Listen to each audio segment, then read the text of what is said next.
Hi hello ವೀಕ್ಷಕರೇ, ಈ ದಿನ ಯುಗಾದಿ ಹಬ್ಬ. ಯುಗಾದಿ ಹಬ್ಬದಲ್ಲಿ ನಮಗೆಲ್ಲರಿಗೂ ಗೊತ್ತಿರೋ ರೀತಿ ಬೇವು ಮತ್ತು ಬೆಲ್ಲವನ್ನು ಸ್ವೀಕರಿಸಿ ಆನಂತರ ಉಳಿದ ಪದಾರ್ಥಗಳನ್ನು ಸ್ವೀಕರಿಸ್ತೀವಿ. ಈ ದಿನ ಬೆಳಗ್ಗೆ ಎದ್ದು ಸ್ನಾನ ವಂದನೆಗಳನ್ನು ಮುಗಿಸ್ಕೊಂಡು ನಂತರ ಬೇವು ಬೆಲ್ಲವನ್ನು ತಿಂದು ಎಲ್ಲರೂ ಕೂಡ ಜೀವನದಲ್ಲಿ ಸುಖ ಮತ್ತು ಶಾಂತಿ ನೆಮ್ಮದಿ ಎಲ್ಲವನ್ನು ಹೊಂದಲಿ ಅಂತ ನಾಡಿನ ಸಮಸ್ತ ಜನತೆಗೆ ಯುಗಾದಿ ಹಬ್ಬದ ಶುಭಾಶಯಗಳನ್ನು ಆಶಿಸೋಣ. ಈ ದಿನ ಬೇವು ಮತ್ತು ಬೆಲ್ಲವನ್ನು ತಿಂದು ಸುಖ ದುಃಖ ಎರಡೂ ಕೂಡ ಜೀವನದಲ್ಲಿ ಸಾಮಾನ್ಯವಾಗಿ ಬರಲಿ ಅಂತ ಕೇಳ್ಕೊಳ್ಳೋಣ.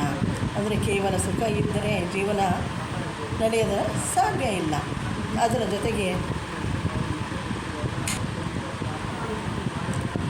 ಜೊತೆಗೆ ದುಃಖನೂ ಕೂಡ ಇರಬೇಕು. ಮನುಷ್ಯನಿಗೆ ಸುಖ ಮತ್ತು ದುಃಖ ಈ ಎರಡೂ ಕೂಡ ಸಾಮಾನ್ಯವಾಗಿ ಬಂದರೆ ಮನುಷ್ಯ ಅದನ್ನು ಎದುರಿಸಿ ಪರಿಪಕ್ವತೆಯನ್ನು ಪಡೆಯೋದಕ್ಕೆ ಸಾಧ್ಯ ಆಗುತ್ತೆ. ಈ ದಿನ ನಾವು ಒಂದು ಸಿಹಿ ಚಟ್ನಿಯನ್ನು ಸ್ವೀಟ್ ಚಟ್ನಿಯನ್ನು ಇಡ್ಲಿಗೆ ನೆಂಚ್ಕೊಳ್ಳೋದಕ್ಕೆ ಮಾಡೋಣ. ನಮ್ಮ ಕಡೆ ಕಾಯಿ ತೊಕ್ಕೆ ಅಂತ ಕರಿತೀವಿ. ಸಿಹಿ ಚಟ್ನಿ, ಸ್ವೀಟ್ ಚಟ್ನಿ ಅಥವಾ ಕಾಯಿ ತೊಕ್ಕೆ. ಈ ದಿನ ನಾವು ಇಡ್ಲಿಗೆ ನೆಂಚ್ಕೊಳ್ಳೋದಕ್ಕೆ ಒಂದು ಸ್ವೀಟ್ ಚಟ್ನಿಯನ್ನು ಸಿಹಿ ಚಟ್ನಿಯನ್ನು ಮಾಡೋಣ. ಅದಕ್ಕೆ ಮೊದಲಿಗೆ ಸ್ವಲ್ಪ ತೆಂಗಿನಕಾಯಿಯನ್ನು ತೊಗೊಂಡಿದ್ದೀನಿ.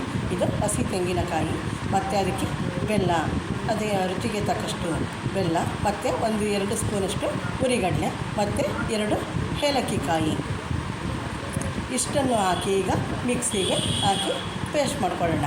ಅಂದರೆ ಒಳ್ಕಲ್ಲಿದ್ದರೆ ಅದರಲ್ಲಿ ರುಬ್ಕೊಂಡ್ರೆ ಟೇಸ್ಟು ಚೆನ್ನಾಗಿರುತ್ತೆ.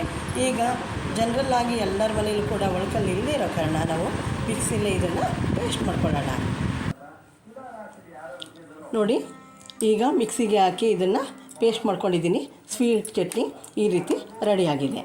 ಈಗ ಇದನ್ನು ಇಡ್ಲಿ ಜೊತೆ ನೆಂಚ್ಕೊಂಡು ತಿನ್ನೋದಕ್ಕೆ ಹಾಕೋಣ. ಮಕ್ಕಳಿಗೆ ಇಡ್ಲಿ ಜೊತೆ ತಿನ್ನೋದಕ್ಕೆ ಇದು ತುಂಬ ಚೆನ್ನಾಗಿರುತ್ತೆ. ಅವ್ರಿಗೂ ಕೂಡ ಇಷ್ಟ ಆಗುತ್ತೆ. ನನ್ನ ಈ ವಿಡಿಯೋ ಇಷ್ಟ ಆದಲ್ಲಿ ಲೈಕ್ ಮಾಡಿ, ಶೇರ್ ಮಾಡಿ. Okay, thank you.